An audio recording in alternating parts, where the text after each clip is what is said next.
I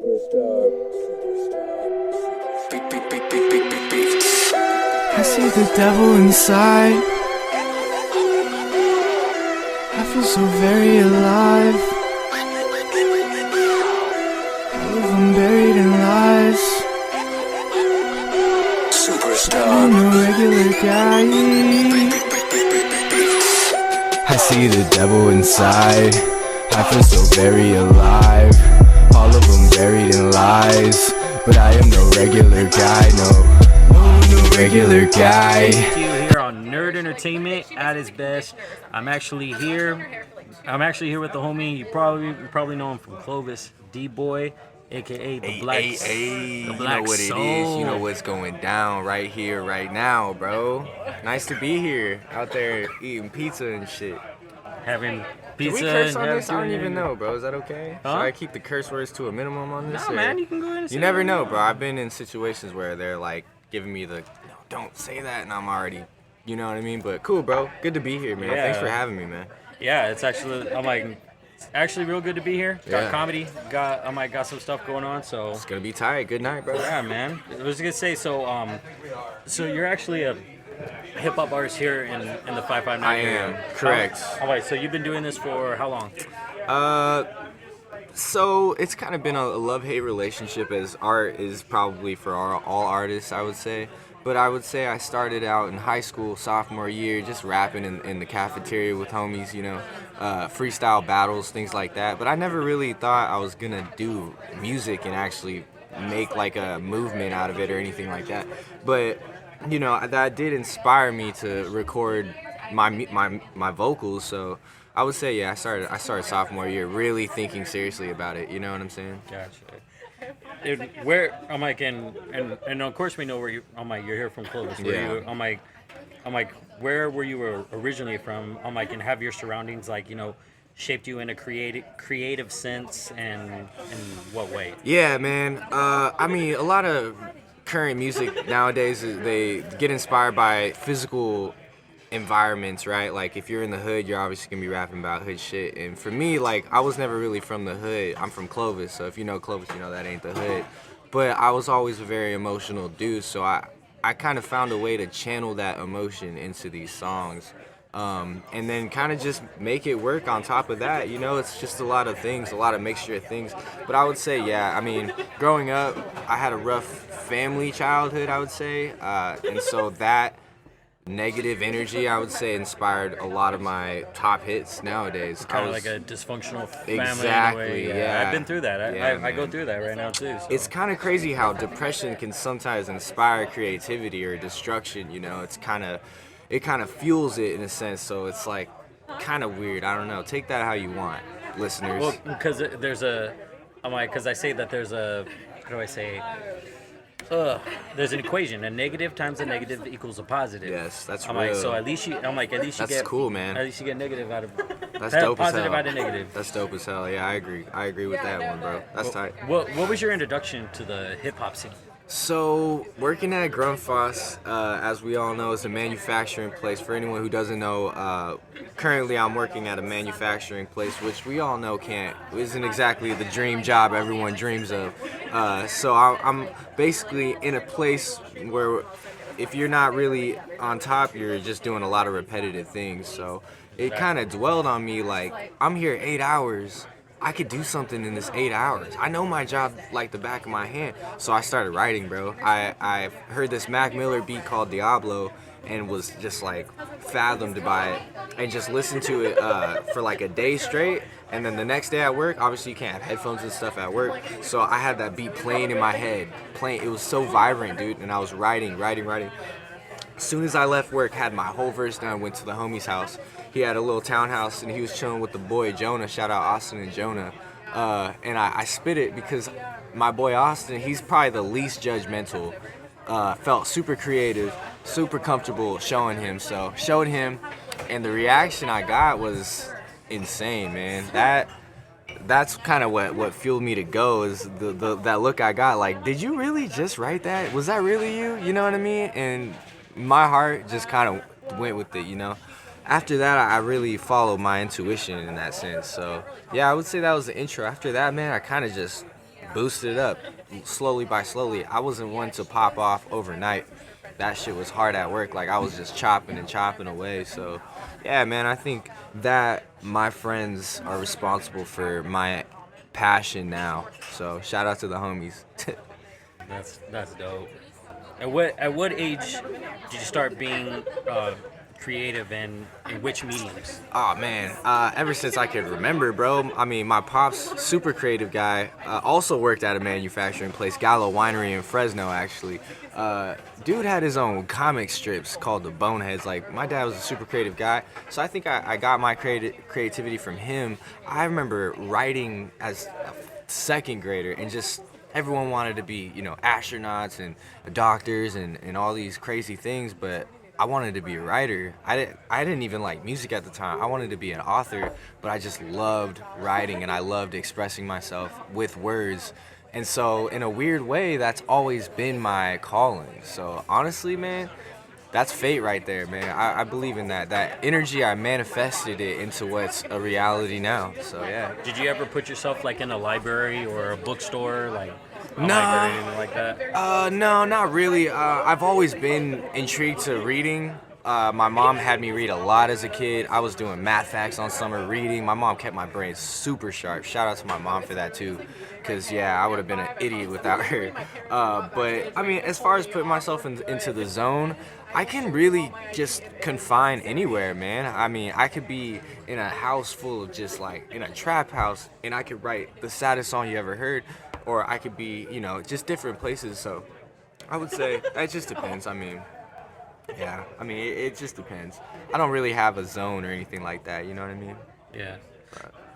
Tell me more about your involvement with LSK in high school. How did you get noticed, and you decided to go through that route with your music? Yeah, hey, good shit on that. Thank you, bro. Shout out to LSK, man. So going back to high school, these dudes kind of adopted me in the sense of like found my talent. I was invited to this table that was like notorious for freestyling, and I was just kind of like, all right, I'll pull up.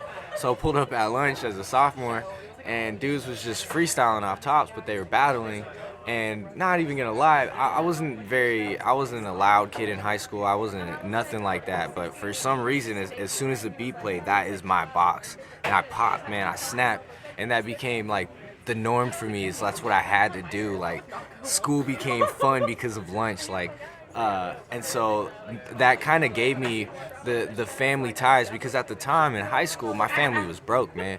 Not just financially, but like everyone was doing their own thing. Parents are divorced, just different sides of the family beefing. So I didn't really ever have that family platform. So I think the LSK, I think that kind of adopted me in the sense of that is my family, and my brothers are my real brothers, you know what I mean? And that's why it's so powerful, and that's why I want to just put that everywhere. I'm gonna get that shit tatted, you know what I'm saying? Like, for real, bro. That's cool, man. How does your creative process differ when you are creating, like, beats versus, I know you're doing your own hooks, Yeah. and your choruses, Yeah. and your vocals. Yeah. Like, Definitely. I basically, man, I kind of just will play a beat, and I'll just like feed off of it. I mean, I think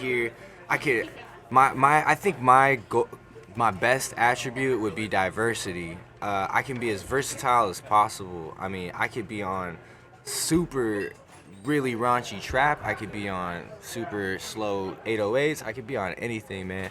So yeah, I would say I could confine it into anything, man. I think that is my biggest strength. That's my biggest power, is like a lot of kids making music nowadays are very influenced by what's going on now. So much to the point where they're sounding exactly like them. Now, it's not bad to be influenced, because that's what spurs more creation, but at the same time, is like you also have to be original.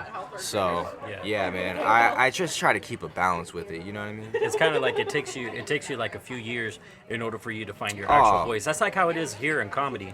It takes you 10 years in order for you to actually find yourself, because you're just basically imitating somebody else, like Richard Pryor or Rodney Carrington. Exactly. Rodney Carrington, all those cats. That's interesting you say that, because comedy is exactly like music in the sense of like people have their own styles, they have their own techniques, they got their own flow even. I mean, just like each comedy person is different, and actually comedy is probably a lot harder than music because it's a lot more just grounded. I mean, there's not really anything to go off but your own life experiences. So shout out to comedians because that shit's tight, man. Yeah, but the other thing that people notice, or some of them don't notice, is that they do, and it depends on what rapper it is. They do have to have a punchline. Yes. And then as long as with comedians, you gotta have a punchline. That's true. What is that punchline that people are gonna take from that show that night? Say, oh, remember when he said that? It's the same thing with songs, bro. You want to get that, but you don't want to be too pushy. You don't want to act like you don't want to be too cocky on it. You just gotta be natural, straightforward. Just gotta be natural, bro. Yeah, exactly. How long have you been making music now as DBoi? Officially, I would say since 2016. I made a project called Weirdo, which was, I would say, my debut. Yes. And that was a crazy story, man. So I started this project off that song I wrote at work. And, we uploaded it. We didn't even hype it up. We didn't do no promo. We just said, hey, I just basically told the people on social media, hey, I rap now, and here's what I've been working on. And that shit, the first week I think I got like a couple hundred views. Based off shock value, people were pretty like interested in what I had to say. But a week later, shit, man, it got like 30,000 listens. I mean, I literally was one of those overnight, like, just viral projects. And that night we went to my buddy's house to film a music video for that song Weirdo, which you can find on YouTube. And we're sitting there refreshing the feed, and it's going up 1,000 likes, 1,000 likes, 1,000 likes. And it was one of those surreal moments where it was just like, this will be remembered forever, you know what I mean? And that was kind of like the drive. Like, after that, that was like, I was a fiend for that energy, you know what I mean? Yeah. And I could tell, man. And I was actually right when I got introduced to you at work, because technically, if you guys don't know, me and DBoi here, we work in the same spot. Yep. And then honestly, we share shackles. Yeah, and I work at the same center and same spot where your mom's. Yeah. She works there sometimes. She does events. It's crazy. It's a weird. Dude. Honestly, we're probably supposed to link up like that, bro. Yeah, like, right. This is some good shit I think right I here. would have found out about you one day or another. You never know. Like, you had ties with Fowler too, which is a trip. Remember that? I mean, with Chris and everything, you had seen that too. So I mean, yeah, bro, we were destined to do this, bro, exactly. for sure. But what is the one experience in life that without it you wouldn't be the artist you are today? Oh man, I got a lot of those, man. I feel like I just been chiseling at myself. As far as creating my image, it's taken me a long time. But as far as a certain moment, I would say probably after high school, just kind of like letting go of all my friends, letting go of everything, and just kind of finding my own space. I went off the grid there for a cool minute, and yeah, from that time up, kind of just found myself. So yeah, bro. I mean, like I said, life works in different ways, and everything that's happened to me has been for a reason. So I can't really put a pinpoint on it, though. You know what I mean? I've been through a lot of shit, But, we all been through a lot of shit, bro. Who are actually your top 3 bands and your top 3 rappers? Okay, good question. I like that you asked me about bands too, because everyone's like, well, who's your favorite rapper? It's like, I don't just listen to rap, bro. I would say top 3 bands. Number 1, first and foremost, Blink-182, the most influential to me. Second, I would say Green Day. Green Day had a lot to do with my upcoming rock ear, if you will. And thirdly, man, as far as a band, Korn? Nah, I would probably, I've always been big into alternative.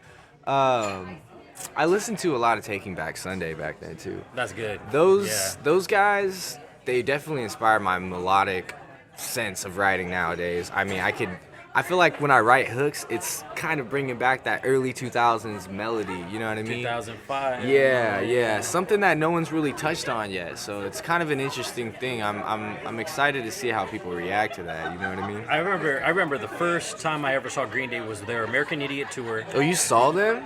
That was my first experience over there at the Save Center. I was like right there front row. Dope. I still have pictures of him to this day. I got Trey Cool's pick. That's fire. He gave me his pick. I also got Billy Joel's Rose. Are you guitar serious? pick. That's lit. Yeah. That's sick. And we ended up.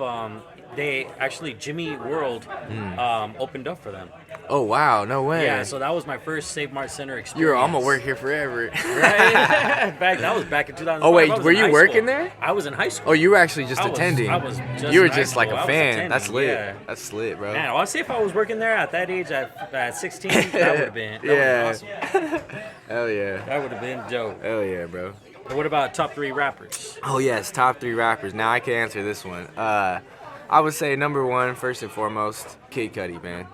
Kid Cudi was there for me. I feel like in a weird musical way that a lot of people understand, but they can't really put into words. Kid Cudi saved my life, man. I'm not gonna lie. I was sitting there very depressed. I think I can speak for a lot of people too when they say that he just kind of hit those certain spots where not a lot of musicians could ever hit. I mean, I've been influenced by many rappers, but Kid Cudi felt like my bigger brother. So I would say Cudi number 1.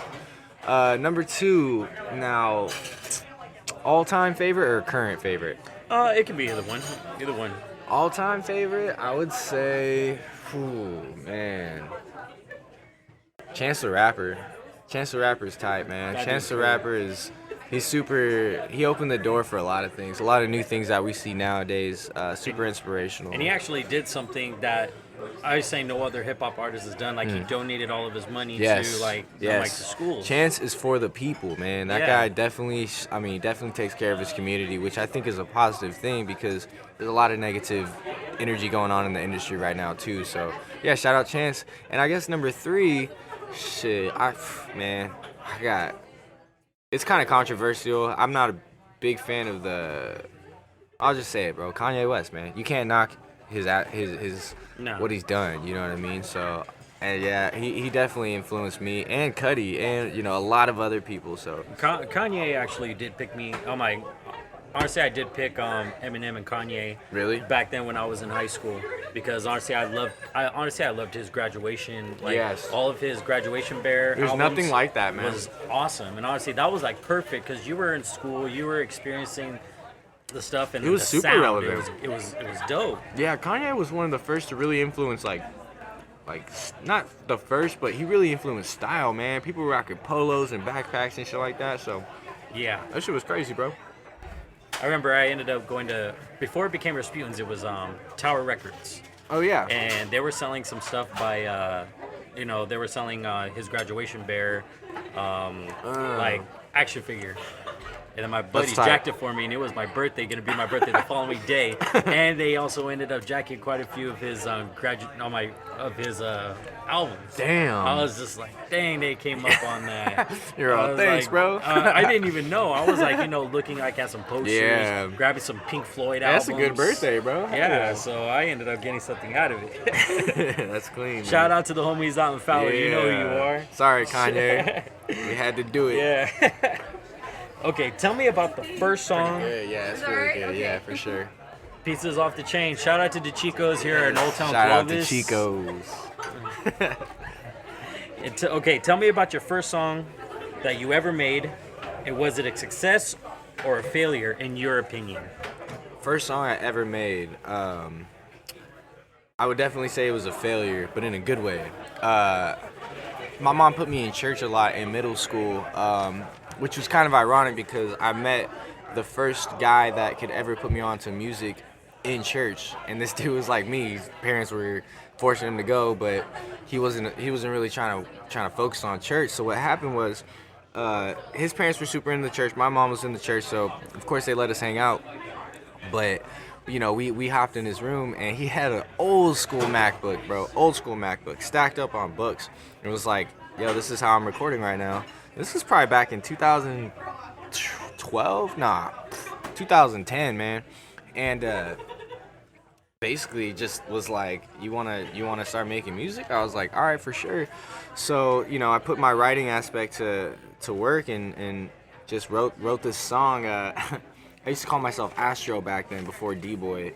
I was on That's dope. Yeah, I was on this like really big spatial like Kid Cudi shit, I thought you were gonna say Jetsons. Nah, pretty much though. It's the same futuristic. Thing. Yeah, I wanted to be like that.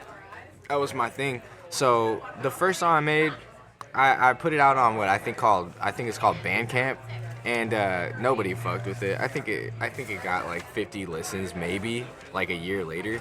I don't know, but I learned a lot out of just that recording. It was a 12-track album, man. Like, I learned so much off effects and everything like that, and it was so beautiful to me. Like, this is a craft. This is more than just a microphone and words. This is like a beautiful thing. Like, it's my canvas, and I found myself. So because I failed, I found my success. You know what I mean? Your soul is actually talking. I'm like, it's speaking. Exactly. That's basically what it is. Exactly. But what haven't you attempted yet in your music? I'm like, that you hope to do. I'm like, along the road. I'm obsessed with visuals. I'm obsessed with visuals, man. I think that's everything. I want to do a full stop motion music video. I know it's a pain in the ass, and I know no videographer or filmer will ever want to do that, but at the same time, it looks dope as hell. And I know it's not that crazy of a thing that you want to do, but I think like very minimal as I'm going. I like to create in my box first before I start thinking outside. So right now I'm releasing a project, so I'm thinking of just hype, thinking of videos, and I really just want to do a stop motion, but I don't think I'm gonna be able to do it this project. But yeah, man, that's on the radar. Gotcha. So we're gonna go ahead. We're gonna take it back in time, but let's just go ahead and let's take a quick break. Cool. And then we'll go ahead and we'll get started on this. Sounds good. This is Poetic Nerd Entertainment right here with Clovis's DBoi. Signing out. Everything good, everything is great. Everybody lie every single day. That's just how I go, that's just how they play. Nah, everything good, everything is great. Everybody real, everybody fake. Everybody lie every single day.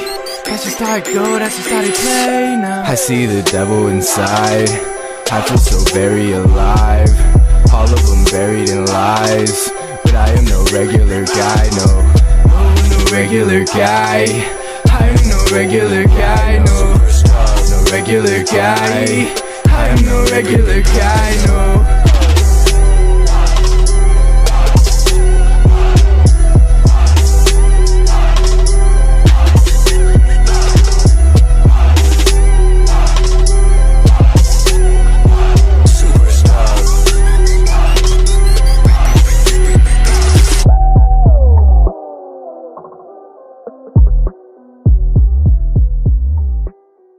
So we're back here. I'm out with the homie from Summerville. Yeah.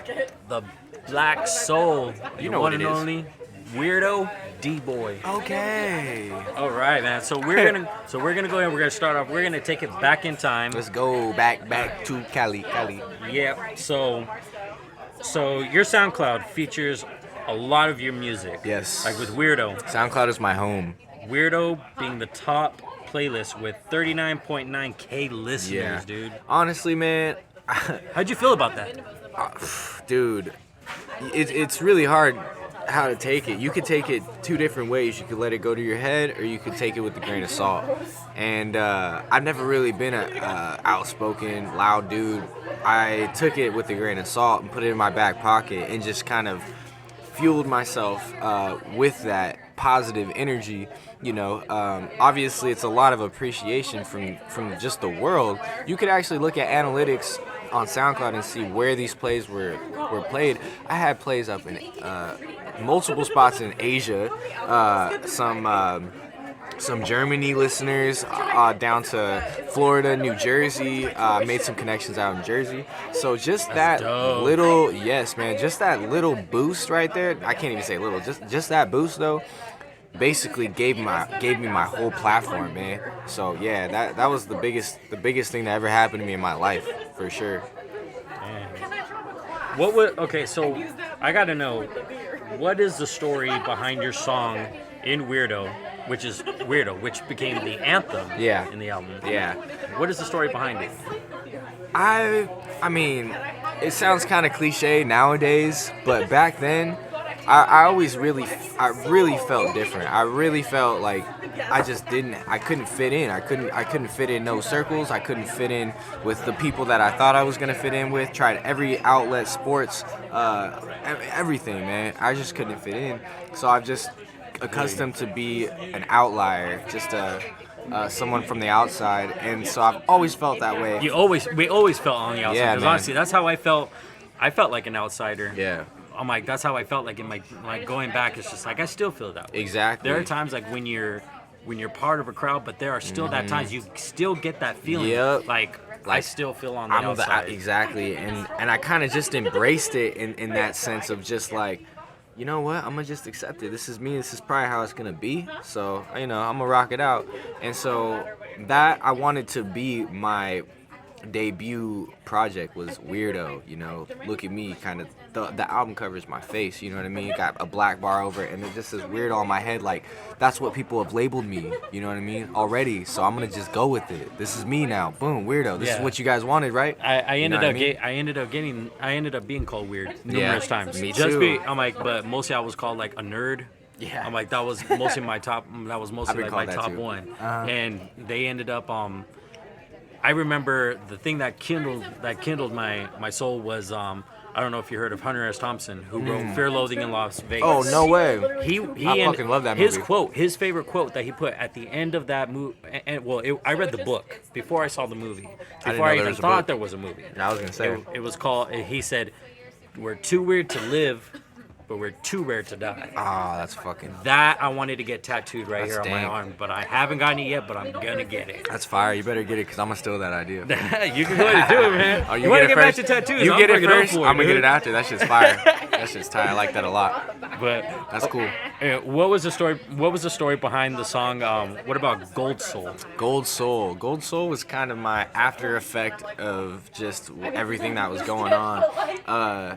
I literally, at that point, writing that song, I felt like my soul was golden. I felt like I could just touch anything and it would be gold. Now, call me egotistical, but I had to be that way. I needed that ego. I needed that in my life, man, because I never experienced that.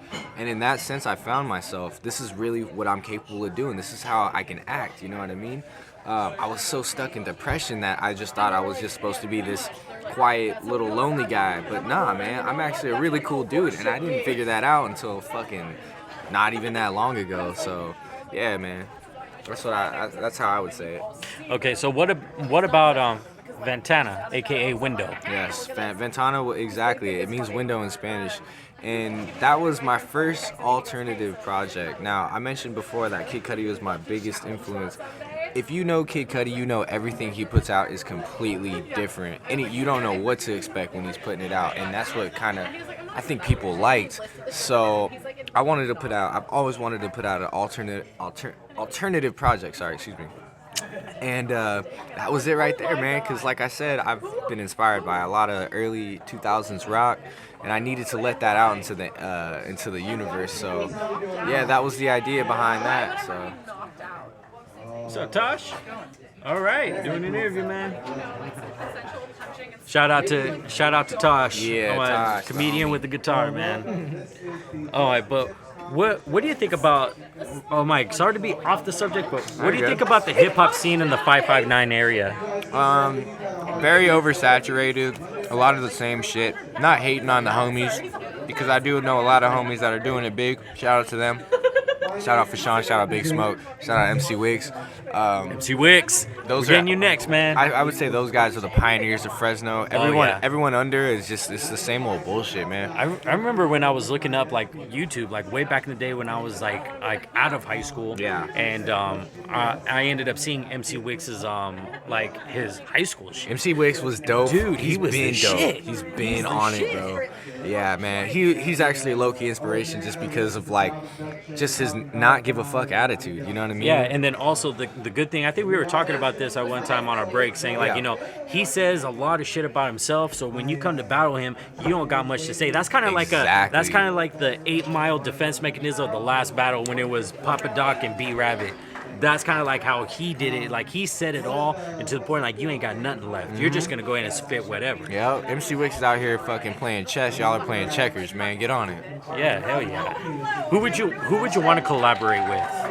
Locally or locally or on my locally and like in the industry. Locally, that's kind of rough, bro, because that would have been for Sean, and we did do a track on my last project, which was insane. If you got a chance, look up Summerville by me and Fashawn, man. We snapped on that one. But I would say another local artist. I don't know. I'm pretty particular, man. I kind of don't really reach out unless I feel like we can do something big. Otherwise, bro, I'm just kind of recording with the homies, man. Like dudes I shouted out before, minus MC Wick, because I'm still kind of a fan of his.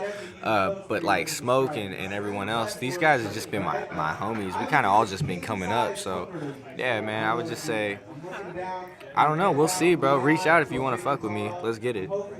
Honestly, dude, I'll be down to do it.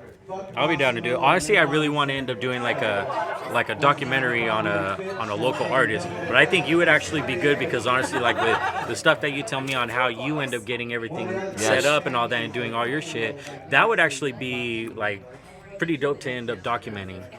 I obsess over this, man. You know, a lot of rappers, they wake up, they check their Instagram, they look at their followers. I wake up and I think of just like new ideas just to put on for sound, man. Social media ain't even on my radar. I just feel so different in that aspect. That's kind of like with Logic. He doesn't even look through his social media at all. Yeah, bro. Because mostly what he's gonna see is more negativity. Exactly. Because his concerts and his stuff is basically gonna be the only place where you're not gonna get shot in the face. Yeah, exactly. Like that. I'm like, but with other places, just like you see that. But with his, it's just like it's mellow. Shout out to Logic for coming out on top because man, yeah. I mean he's been beaten. I mean, like, to be half black, half white, how do you even go about that? What do you say? Can you say this? Can you not say that? Especially in nowadays times where race is the number one controversial topic, you know what I mean?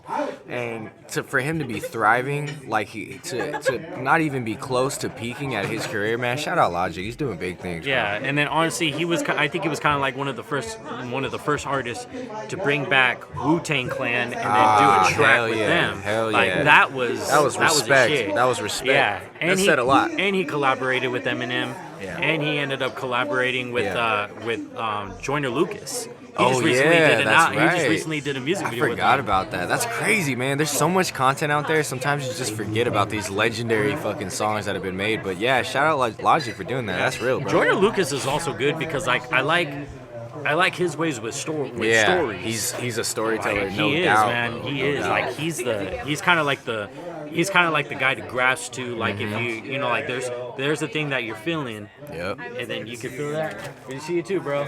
Shout out to BJ, the comedian, right here. Shout out Clovis BJ. here. Yeah. So back to the questions. In what ways has your newest music, like in the album Summerville, changed from when you first started? I'm always experimenting. I'm never gonna sound like my last project. So if you're the type of listener to be like, oh, I miss the old DBoi, I'm fuck out of here with that, bro. Because I'm always gonna be. The point of art is to consistently being progressive. If you're not being progressive, then it's not art. You're just painting on a piece of paper. It's not art. It's not original anymore. So therefore, yeah, man, I look at my last projects that I make and I just kind of say, what could I have done better? What didn't I get to say that because, you know, after every release, there's always regrets. There's always like, man, I wish I could have did that differently. There's always, no artist will ever put out a project 100% fully faithful they'll never regret it. Every artist, man. So, yeah, I'm always capitalizing on things like that, dude, for sure. Okay, before we hit it about Summerville, let's talk about your first album, Blacksoul. Yes. That was from the album in 2017, 11 tracks. Yeah. How long did this album take to make from start to finish, recording-wise? I'm not gonna even lie to you, man. Blacksoul is probably my laziest album as far as the recording technique. I did a little bit of soul searching in between that gap of Weirdo and Blacksoul. Wasn't really sure if I really wanted that spotlight, you know what I mean? And so it kind of put me into this high happiness depression state of mind, which therefore the name became Blacksoul.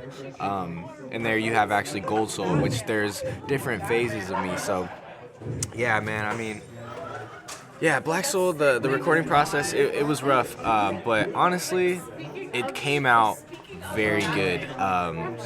Everything I wanted, I put on there, and the theme was super consistent. So yeah, man, I liked it a lot. But yeah, I'm not gonna lie, I could have done better on the recording process. I was still learning so much, man. You know what I mean? Yeah. But so what kind of sound, production wise, did you have in the back of your mind prior to entering the studio?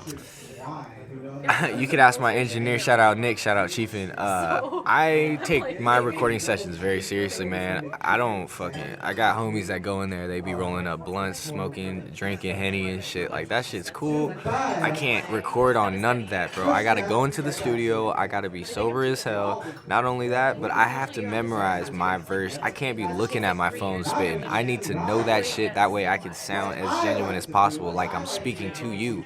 If I go in there even just like half-assing it, I'ma drop it, I'ma delete it, I'ma tell Nick, hey, fuck this studio. There's been times where I've scratched hour-long sessions because I'm just not all there, you know, something else is going on. I need to be 100% there, fine with life, also fine with my song, completely 100% clear-minded. And that's kind of like how Jimi Hendrix was recording back in his studio way back in the day. Like how he came to the point. He says, "Look, shut off all the lights.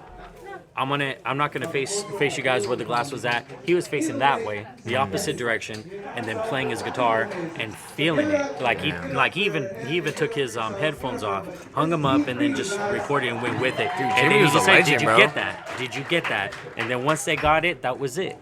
I'm like, of course we're gonna end up having those times, you know, like we're recording. Dude. But it was still incredible. I would say the beat was so fitting. I agree. I'm like, the breakdown of it all, it was fucking dope. Yeah, man. Jimi Hendrix was dope. Fun fact, dude learned, obviously everyone knows he learned. I wasn't talking about Jimmy, I was talking about you. Oh, shit. Hey, bro, I'll take that fucking comment. Shit, man. Thank you, bro. Yeah, okay, Jimmy. Yeah, fuck you, Jimmy. You ain't shit, Jimmy. You ain't shit. Shout out Jimi Hendrix, man. Yeah, he's flying a little way, but yeah. But what kind of input did the producer or you have during the process? I'm not gonna lie. There's been a lot of times when Nick, my producer, engineer, he'll look at me like, really, bro, you're gonna put this shit out, and I'll be like, dude, just trust me, bro, just trust me. And most of those songs that he said, gave him that Aladdin wise. Yeah, trust me, bro. And honestly, bro, most of those songs have popped, and he's kind of learned to just like accept it. I mean, I get weird with it, bro. Like, I don't hold back at all in there. The energy is there. I need to be in that state. Otherwise, the listener's going to tell I'm not genuine.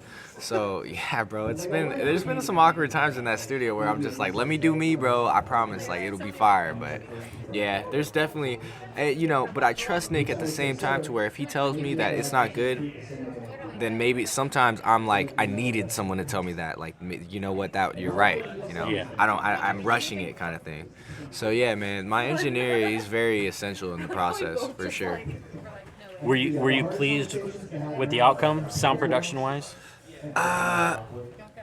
Dude, no, I can't even lie. No, we're in a studio with just a room and a mic right now, man. And honestly, you could do that, but it's like we always want to get better. We always want our sound quality to be better. So I'm gonna always be trying to up my quality in that sense. So I don't think that I'll ever be satisfied with the quality of my music, to be honest with you. Did the producer or you use like any weird? I'm gonna put that weird on my weird thing in there. Yes. But a weird experimental miking or mixing or recording techniques. We were recording a song, "Love," which is on Summerville. I don't know if we ever got there yet. He gave me basically the vocals, and I was mixing. Now, I'm not too big on terms or nothing, but I was basically mixing an effect into these vocals manually, and I found this effect that we now call the love effect, and literally, it's a preset now, and I literally enter this effect in every time I spit. It's on every vocal. So, because of that little experiment, yeah, man, that helped out a lot. Dang. And please inform us about your favorite songs in that album and lyrical highlights and why. Of Summerville, yeah? Of Blacksoul. Blacksoul. Blacksoul. Ooh, man. Favorite songs on Blacksoul, I would have to say would be the song Blacksoul, which is featuring the homie Chiefin, which is also my engineer. He's got bars too, big spits. I actually heard him. His man. shit's fucking dope. He's cool, bro. He's entering in a whole other wave. He's got the whole Bay Area vibe. Shout out now. to Chiefin from LSK. Yeah, he's doing big things. Dude, he's dope. So, I would say Black Soul, Gold Soul was fire. Man, I did a lot of cool things. I mean, there's a song called. I can't even put it down to one finger. I would say that whole project was lit, bro, for sure. Any overall theme of mood that you're trying to capture while writing the songs on this album? Darkness would be the main thing. I wanted the listener to just. All the beats are very dark melodic, just energy, man. That was the whole thing. You got the cover art, which is me in a chair, in a kind of majestic chair. And you got this girl in a black suit, and she has an apple, and she's representing goodness. And then also on my left, I got the Grim Reaper with the girl's holding grapes, which represents purity, and I got the Grim Reaper on the other side with the apple on a sword, representing evil and sin and just bad. I kind of thought like that was like an Adam and Eve type of situation. That's exactly what it was. It was like I'm getting pulled in between, and it's like that was where I was at in life. Was like I could take one road or the other. Am I gonna eat the grapes? Am I gonna be pure, or am I just gonna embrace this darkness? Yeah, definitely. So, your 2018 album, Summerville, 10 tracks. Why did you call it Summerville? Summerville, the concept between that, last year in 2018, I was super influenced by the weather, man. Not the weatherman, but the weather and shit. Yeah. I get very attached to the weather and how it makes me feel certain ways. And for some reason, I had a feeling during the winter of 2018 that summer was going to bring me great things. And so I was like, I might as well just put it all around summer. All my greatest memories have been in summer. I've always been highly influenced. All my greatest times. Because like how they say, one summer can change everything. Exactly. Stranger man. Things. Hey, bro. Yeah. Shout out Stranger Things, July 4th. That's just gonna be lit. Yep.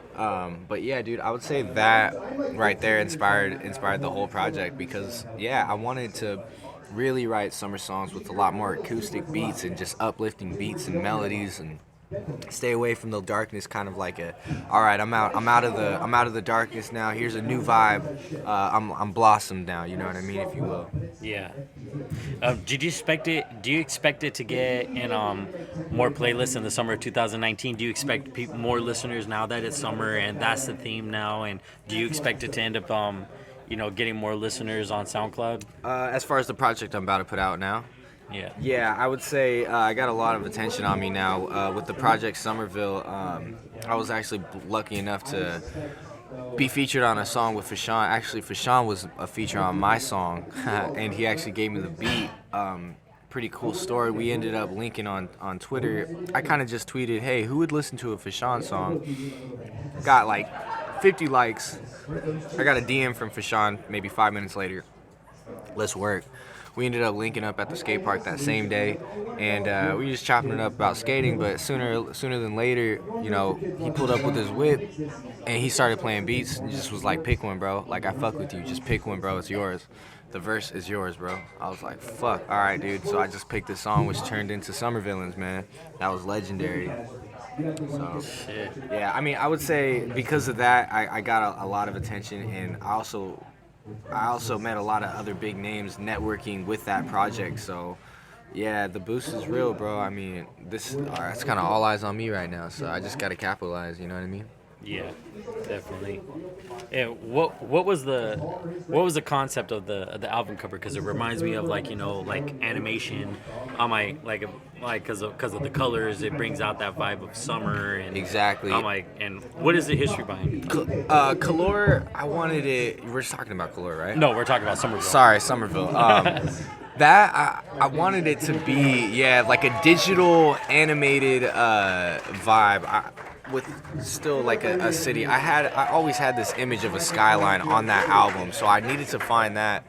And then I kind of just worked off it, man. I got a very strong passion for design, graphics, and all that. I make a lot of my own shit, bro. So it was just a fun experimental thing to do in itself. I'm always experimenting with new shit. So yeah, I mean, I just kind of got inspired by the vibrancy of those colors on that cover, man, for sure. And you're actually also a fan. What people don't know, you're a fan of animation. Yeah, I am actually. I mean, honestly, the homie just he got me into a couple. But yeah, no, I fuck with all types of things, man. I watch a lot of TV. I'm not even gonna lie. Yeah. So your 6th track, number 6, Summer Villains. Yes. What is the concept behind that song? The concept was kind of like the fact that Fashawn was on that song. The hook is like, it goes, don't let no one feel you, don't let no one take you under, don't let no one hold you down. And I just kind of wanted to tell people, like, look at me now. I came from just showing the homie a rap to standing next to one of the most influential rappers in Fresno. You know, don't ever let nobody. You know how many people told me, you know, what are you doing? You're not gonna be a rapper. Like, this shit's corny. This is cheesy. Stop. You know, stop. Save yourself the embarrassment. And the fact that I got a track with Fashawn made me just tell, you know what? Nah, man. Ride your wave. You know, don't let nobody steal your thunder. You got what it takes. Like, just go do it, man. It's cliche, but it's real life, man. Like, manifest that energy and fucking get that shit, bro. Yeah, I'm pretty passionate about that type of shit, man. Gotcha.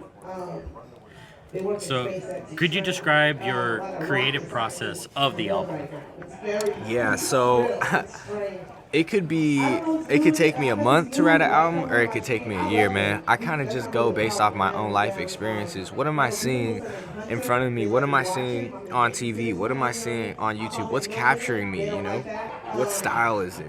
It's just, I see things, man.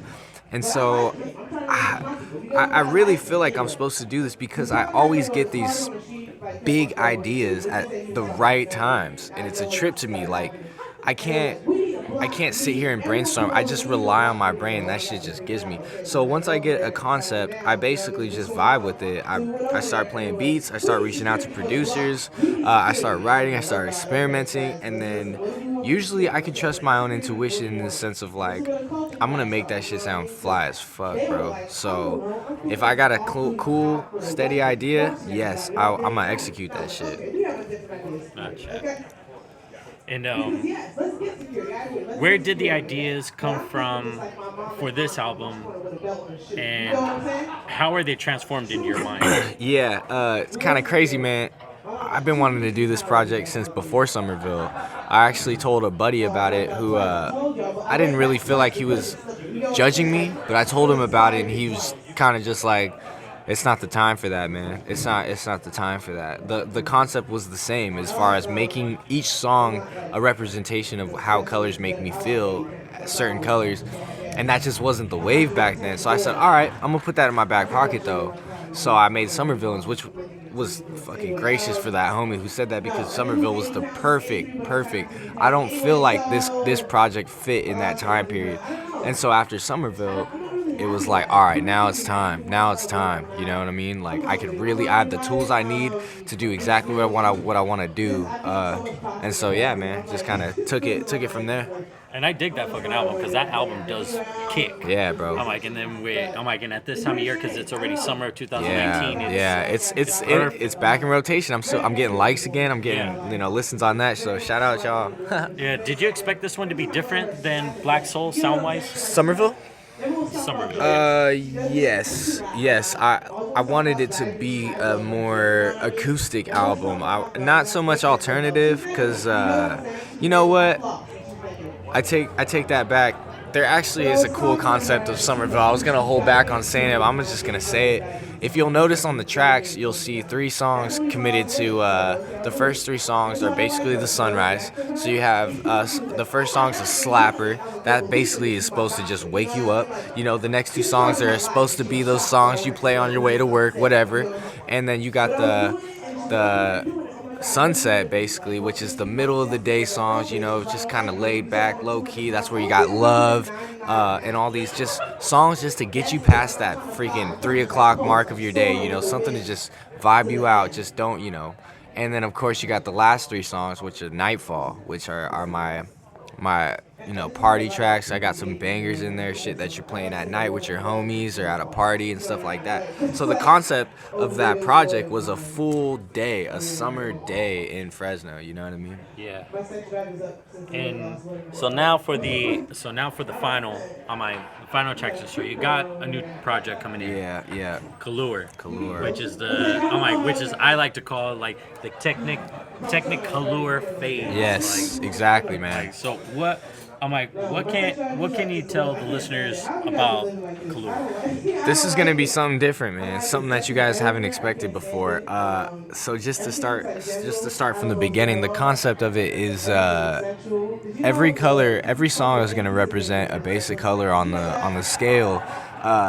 There's only 6 colors, so it's not gonna be a very long project, but I think I'll be able to get what I need to get out just in that little time period. It's a project meant for more than just listening to. There's visuals. There's gonna be a couple events. I'm dropping a banner. It's more of a movement. It's more of just like a vibrant, uplifting vibe. Like, you know, just kind of be yourself and be weird and be quirky. That's kind of what I'm going for, and you'll see that in the videos for sure. You buy the ticket, you take the ride. Exactly, that's man. Exactly. So when it came to actually doing this one, how can I put it? Because I want to put this off the map. So when it came to doing this one, how many tracks are you expecting? To end up hitting, top notch. So every song, like I said, represents each color. So each song has made me feel a different way. I've been playing this shit.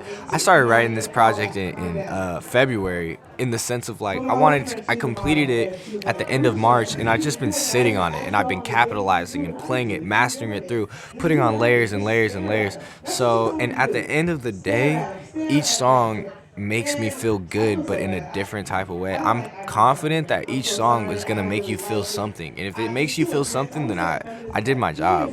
What was the studio time like for this one? This one was interesting. I did most of it like I usually do with the homie Nick, but I did do some experimental closet studio sessions, which actually turned out to be really good. I think my 2 top songs are gonna be from that closet session.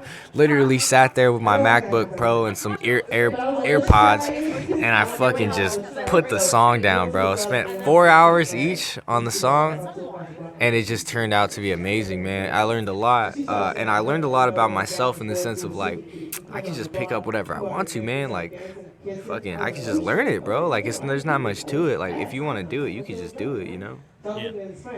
And when it came to what is like one of your songs out of that? Like, what did you like? Which one is actually touches you the most? You're gonna probably, I would say the song Nova, which represents blue. This one right here kind of just, it put me in a certain vibe, man. This is supposed to represent obviously a supernova, which is out in space. And the whole concept of that song is to put you through space and to make you just kind of feel like you're flying around, not giving a fuck, you know what I mean? Spaced out. Exactly, man. Kind of like a space oddity in a way. Yes.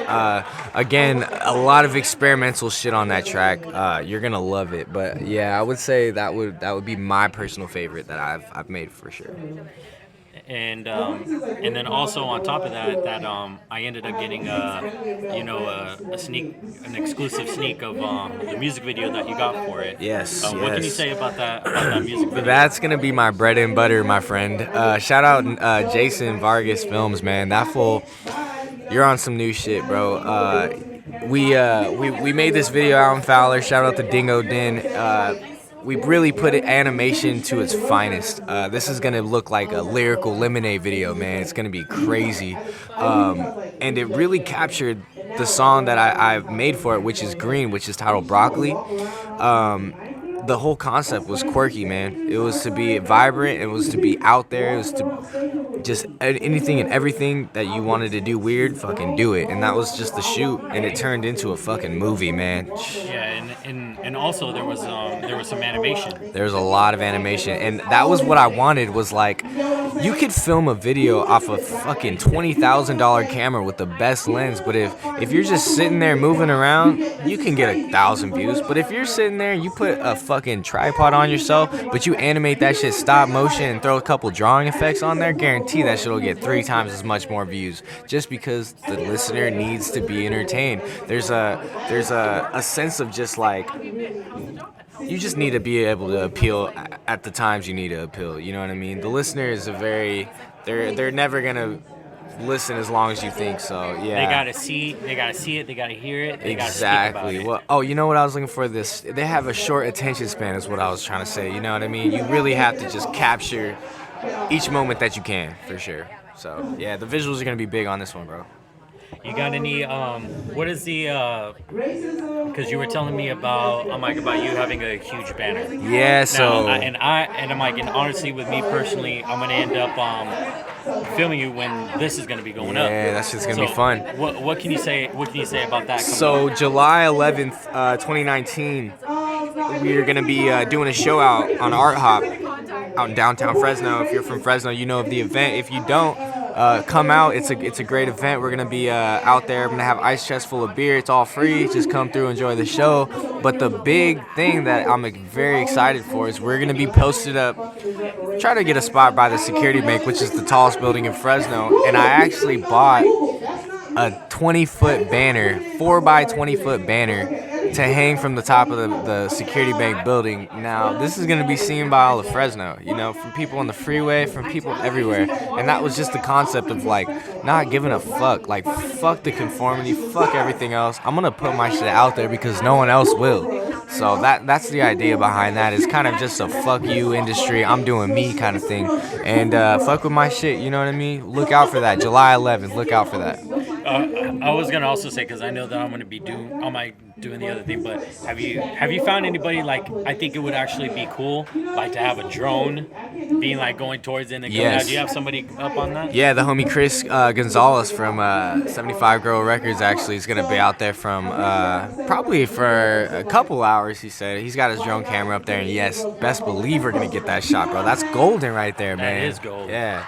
No, he'll be out there. Yeah, I would say the last time that I was there was from when I saw like a perfect view from that was shout out to D Lansky from the 559. Hell yeah. My grandfather was actually doing his album, his album booklet. Oh, okay. And he did all the pictures for it. Oh, that's sick, bro. And he ended up he gave him the pictures, and he made it all and everything. And the last one that he made was behind the booklet there was his thank yous, and then it had him on the very top of that picture of him throwing the sign up with a blunt in his mouth, Raiders hat, I think it was a Raiders hat and a Raiders jersey, and then the perfect view of Fresno. Yes, exactly, bro. Right on top of that at Security Bank. And the view is great. And yeah, man, at first I was honestly just gonna drop it and say fuck it, but shout out my girlfriend Brittany Donaldson out here in Old Town Clovis doing hair. She actually made a couple connections, so actually Security Bank is all on board. This is all legal. It's all everyone's on the same page. So shout out downtown for letting me do my thing, man. But deep inside, we're still outlaws. It's still fuck you. It's still fuck you. I'm doing me. But yeah. But what are the other than the Art Hop, what is going to be the next upcoming event? Where are you going to be performing at? My biggest event, which I was kind of keeping low key, but I'm gonna go ahead and share it with you, is I actually got a little fashion show in progress right now. I got a couple brands that are gonna come out to a little gallery. We got a little formation going on. They're gonna put out their little brands. I got a couple artists I want to put on stage as far as just exposure, people that haven't really got a chance at the limelight yet. I think it's gonna be a cool event. You know, fashion and music's always been hand in hand, so that's my next move, man. And other than that, I mean, look out for me. I got a coffee shop show I got a little bistro show, just little events, open mics, things like that. But the next major event will be that fashion show. So peep my page for that and stay updated. Where can we find you on social media? Hit me up on Twitter. You can find me under DBoi, 2Ds, 2Bs, OI. Instagram's _DBoi, _. I don't really fuck with Snapchat too much, but you can hit me up on Solid 3000. That's right, my name spelled backwards, 3000. And that's about it. Fuck with me on SoundCloud, DBoi. You can just Google me on that shit. That's easy. Other than that, yeah, man, I'm pretty low key. Nice. But yeah, that's basically all we have for today, man. And honestly, it was an honor tight as fuck, bro. having to do this with you, man. This was cool, man. I appreciate you, bro. This was tight. This fucking mic's tight too, bro. I know, it's man. Like an alien and this shit. Is my baby right here. This shit's clean. Let's make a song off this shit, bro. Oh man, for sure, man. I'm like, anytime we win, dude, I'll put this in your studio. We'll get something done. That's just get something cooking. That's just clean. I'm like, I may be a comedian, but I also do rapping as well. I'm like, you can also find me too. That's poetic. Yeah, like, very talented. Yeah, man. Well, I ended up getting the first hit from Logic on my Produced by Six, and it was from the 1-800 song. But I wanted to. It was a poem that I wrote when I was a kid, and I wrote it for this chick. Her name was AMH. Yeah. He said A&H. AMH. But then afterwards, she read it, she tossed it. I got in trouble for it, and then the teacher ended up taking a look at it, and she's all like, "You got talent." So that's when I just started throwing off. Whatever works. Yeah, whatever worked. That's clean, bro. that was my taste of love and hurt right there. First taste of love and hurt. And then that's how poetic began. That's clean. But man, yeah, but for sure, man, we'll go ahead and we'll get something cooking up. Yeah, cool, man. Check out for the homie DBoi. Look out for him. We're gonna go ahead and we're gonna still be doing more projects together. Probably more in the future, man. Because honestly, I'm like, I don't know how many weird people that we got out there, but we're on the hunt, bro. We'll find you. I'm like, all the weirdos are out there. Yep, hit us up. All right, but there's a Nerd Entertainment. We're actually flying back out, and go ahead and still stay weird. Too weird to live, too rare to die. So, yay! Catch y'all later. Have a good one. Over and out. Yo.